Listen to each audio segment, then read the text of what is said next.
Well, welcome back, Maine Mariners Nation. This is the Maine Hockey Report, brought to you by the Hockey Podcast Network. I'm your host, Benjamin Kennedy. Thank you so much for joining me here on this Wednesday evening.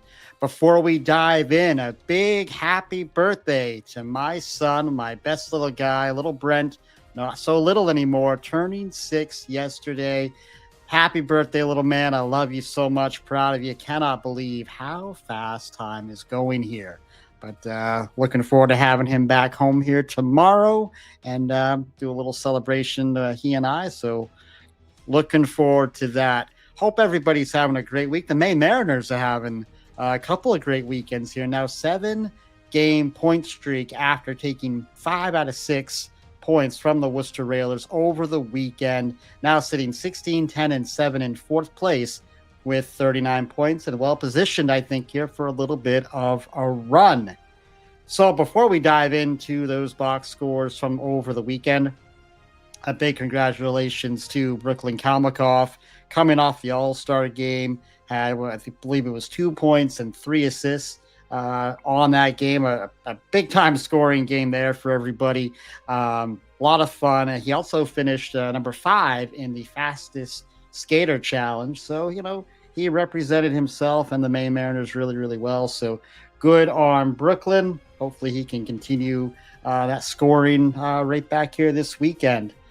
Going back, though, to Friday night at the Cross Insurance Arena, it was, of course, Hockey Fights Cancer Night.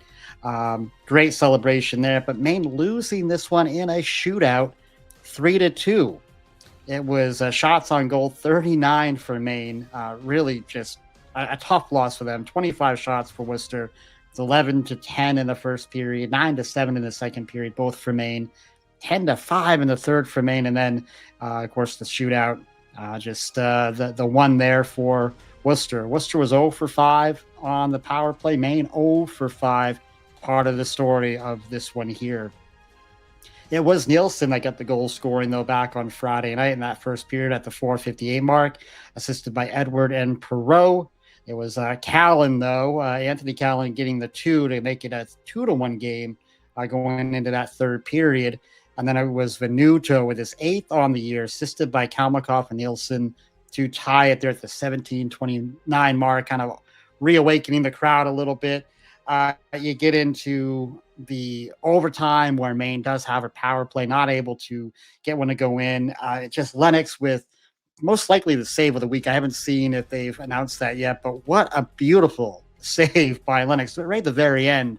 On Jacob Perreault was kind of a tough angle, but had plenty of net to shoot at. And Lennox, dives over with his stick, hits the puck, I believe, with his stick. Mike and I were in the booth just watching that play. Like, how we were both just stunned. Like, how did he hit that? Did he hit that with his stick? Did he get lucky to hit up his set? Like, crazy save. Of course, the game does go to a shootout, and it is, I think it's Miato that gets the winner there after Kalmakoff had gotten one, and DeMillis before that had gotten one for Worcester. Kavlin in net for this one, 22 saves on 24 shots.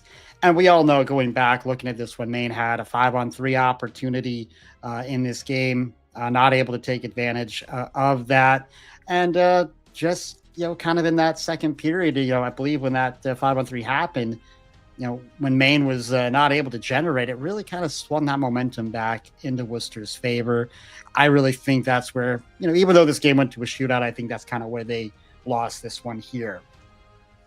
Going to Saturday night, Portland Pirates throwback night. What an awesome night this was. Unfortunately, I was not able to be at the arena that night, but another overtime game in back-to-back nights, Maine winning this one 3-2. Shots on goal, 27-25 for Maine. That's 11-5 in the first period, 9-7 in the second period, both for Maine. 13-4 for Worcester as they try to, push there a little bit. Of course, they do tie the game up in the third period. Then 3-0 for shots in the overtime. Worcester 1 for 5 on the power play. Maine 1 for 3. Once again, it's Nielsen getting the goal scoring. He's been just such a delight here lately at the 2:08 mark. That's assisted by Hudson and Hemstrom. Then in the second period, it's Dielstra with his second of the year from Stewart and Hemstrom once again. And then in the overtime, Max Andrea from Edward and Lampa at the 3:27 mark. And good on Max Andrea. If you go back to Friday night, we talked, Mike and I did, about all the opportunities he had, how snake bitten he was through so much of not just that game, but games prior where it's been a while since he had scored a goal. He has some, I mean, when we say grade A looks on Friday, just double A looks. Some of those, how they didn't go in. I mean, again, Lennox played really well, but kind of apropos that Max would get that one on Saturday night on Pirates throwback night. I believe his last goal before that was the other throwback night for the Portland Pirates. So some nice symmetry there for him. It is Arvanitis in net for this one, 23 saves on 25 shots. So good to see him get the win. And it was an attendance of over 6,000 people. I believe that was a sellout there at the Cross. So great night all around, all sorts of celebrations. Of course, Keels had some very special guests in the room with him in the booth over the evening. So that was awesome to see. Now you head down 495 for Sunday afternoon, and it's Maine winning this one 4-3 at the DCU Center. Shots on goal for this one here, 36 for Worcester, 23 for Maine. So a little bit of a flip of the script there. Worcester 14-11 in the first, 17-3 in the second. Worcester really pouring on the shots there. And then 9-5 for Maine in that third period. Maine 1 for 3. Worcester 0 for 2 on the power play. And this one here in the first period, it's Cronin with his 9th of the year from Kalmakoff and Hemstrom. Then you go to the second period, Nielsen once again from Cronin and Gallatin. That was at the 9:51 mark. Then Zach Jordan, newcomer Zach Jordan in the second period, his 4th of the year from Cronin and Dielstra. And then in that third period, it's Brooklyn Kalmakoff with his number 7 on the year. That proves to be the game winner from Gallatin and Nielsen. Arvanitis back in net for this one, of course, with Kavlin back up to Providence. 33 saves on 36 shots. Really a lot of work there, especially those first two periods. And Arvie just playing some really, really good hockey. So really good to see that. You go through the weekend here, some of your top performers. Of course, Nielsen, a name we mentioned a lot, 3 goals, 2 assists for 5 points coming from the blue line. Again, he's just been such a delight, such a pleasure to watch here lately. Brooklyn Kalmakoff with a 3-point weekend once again, 1 goal, 2 assists for 3 points. Hemstrom with 3 helpers, and then Robert Cronin, 1 goal, 2 assists for 3 points. Brad Arvanitis getting 2 wins, had a .918 save percentage over the weekend, 56 saves on 61 shots, and that makes it 12 out of possible 14 points for the Maine Mariners, 5-0-2 over their past 7. So really, really good to see that out of the boys. Of course, we are technically on the All-Star break. Not a whole lot of injury news to talk about in terms of movements or injuries. We're still kind of waiting on Massacott. We're still waiting on Mason Primo. Of course, we know that Shovel Day Off and DeVoe were longer-term injuries. And just be amazing to see what this team will look like if we can get everybody back and healthy and back on this roster. And, of course, we are kind of in a holding pattern right now with Luke Kavlin. Of course, injuries up in Providence, which sent him up there. He would be a really good get to have back here this weekend, but we're still kind of in a wait-and-see mode there, at least at the time of recording. And now a word from DraftKings, the jaw-dropping moments that make hockey, hockey. Experience them all with DraftKings Sportsbook, an official sports betting partner of the NHL. Download the DraftKings Sportsbook app and use code THPN.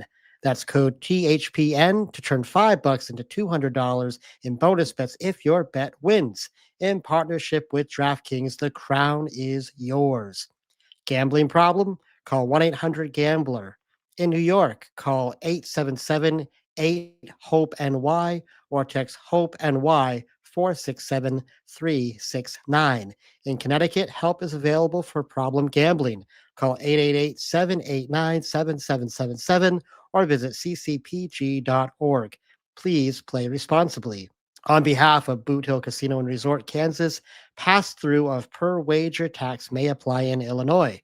21 plus age and eligibility varies by jurisdiction, void in Ontario.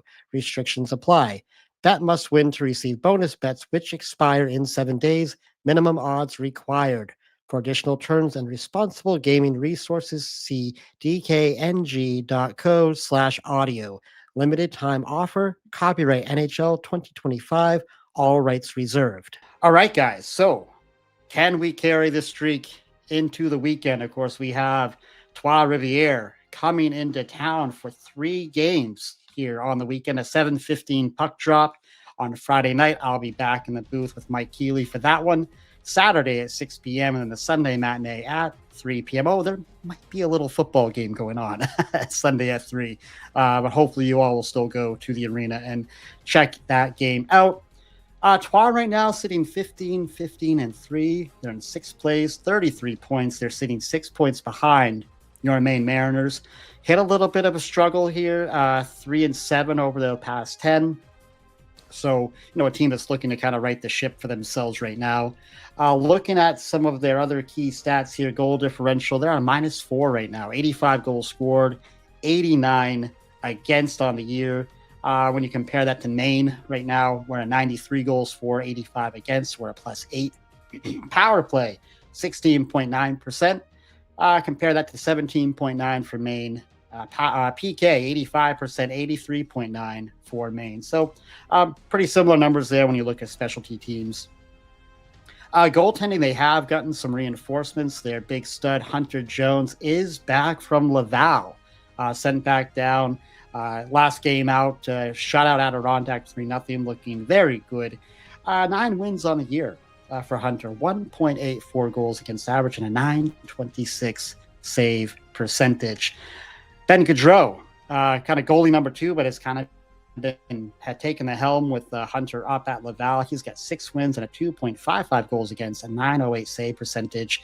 So they got their nice tandem back in order. And it was Vincent Duplessis who has been filling in, was not able to get any wins. 3.75 goals against, an .841 save percentage. So some rough numbers there, but of course Trois coming in with some stud goaltending. And listen, this is something that Maine has faced a lot this year. A lot of really good goaltending in this North Division. Looking at some of their top guys, it's Anthony Biergaard, 28 games for him, 6 goals, 16 assists for 22 points. Riley Kidney, 25 games. I think he's been up and down a little bit too, up and down to Laval. 7 goals, 12 assists for 19 points in those 25 games. Joel Teasdale, 16 games for him, 9 goals, leading the team, 6 assists for 15 points. And then defenseman Charles Martin, 33 games, 7, 14, and 21. He also did win the hardest shot challenge during the All-Star break, so good on him. A couple times I've seen him this year. Yeah, he's got a real heavy shot, so something to watch out for.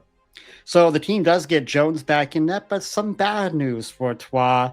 A couple of guys they are losing. First of all, Tommy Cormier off to Europe, actually leaving the ECHL, going to Europe. So whatever the extra money was from the agreement, with the new CBA, not enough for him. I'm not sure what the issue was, if that was it or just other opportunities. But Cormier off to Europe on the year, 30 games for him, 2 goals, 15 assists for 17 points. So, a significant player that the Lions are losing here at just a time when, they're trying to get out of this losing streak and trying to get the ball rolling back in their favor. And more news, Tyler Hylland retiring. Forward Tyler Hylland, calling it quits, calling it a career. 32 games for him this year, 5 goals, 7 assists for 12 points. But when you go back to last year, when this team won the Kelly Cup, he played all 72 games, had 32 points, 15 goals, and 17 assists. So a really important player for the team last year. And during the Kelly Cup run, had 8 goals. So a significant goal scorer off the table for the Lions. So, maybe you're going to catch the Lions a little bit shorthanded. We'll see how they fill that roster back up. And then it was also Joe Dunlop being recalled to Laval. That was back on the 17th. So Dunlop up with Laval. He's played in 10 games for Trois this year, 2 goals, 3 assists for 5 points. Has also gotten into 10 games up at the AHL level with 3 points for himself. So quite a bit of roster change there for Trois. And be curious to see what those forward uh, lines look like, and how they try to match up with this now heavier Maine Mariners team. As I start looking at both clubs, I start to think about the weekend kind of keys as we go into these three games. I would say right out of the gate, guys, shots on goal. I know I talk about that a lot, but for Maine, it's so important to get over that 30 goal or 30 shot mark each game. And I think it's really important against this Trois team. When we look back over the last 6 games for the Lions, they've given up 25 shots, 28 shots, 19 shots, 28 shots, 19 shots, 25 shots. That's an average of 24 shots per game.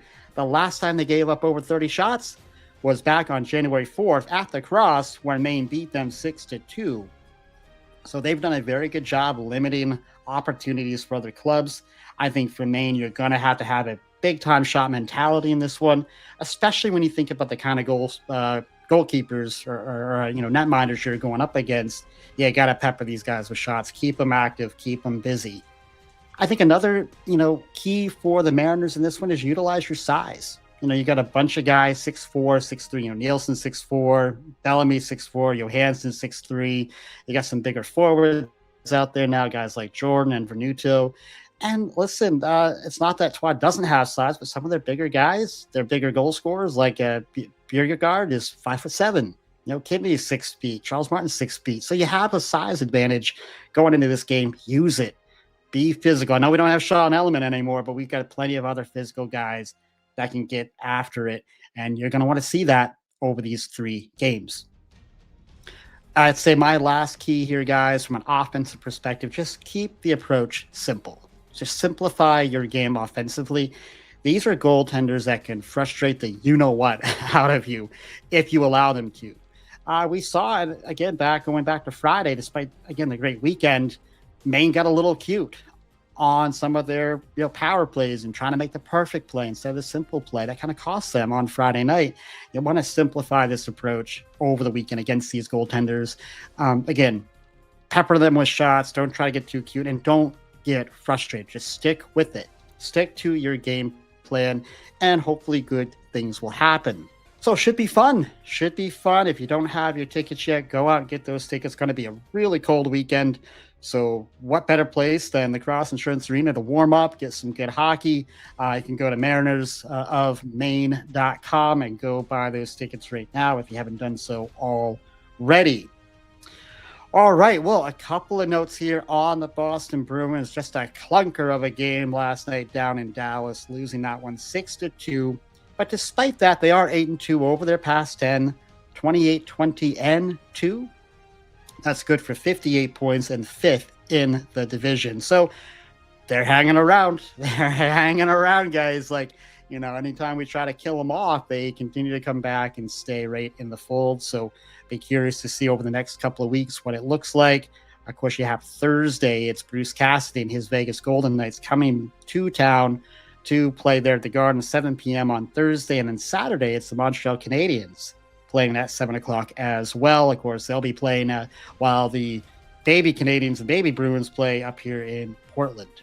Some news just breaking here this afternoon. Alex Steeves getting a 2-year contract extension. So good on Alex, good on the Bruins, a good little piece of business there. He's been a real treat this year.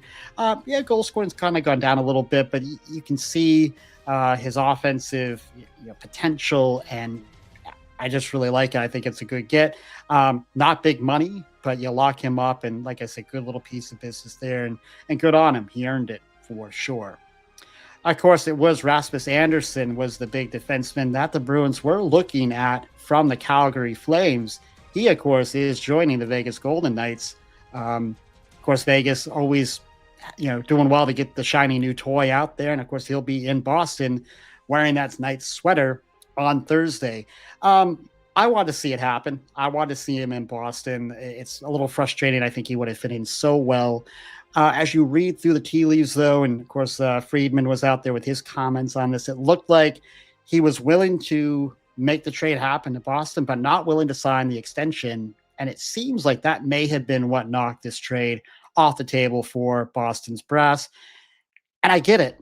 I get it, because when you're trading for a guy like that, you're giving up some pretty good assets. Are you just going to have him for 3 months? Is he going to resign here? And, I think even for Boston, as much as you want him for this year, yes, but you're thinking beyond this year. Like, I mean, as much as the Bruins are right there, they might make the playoffs. We know that.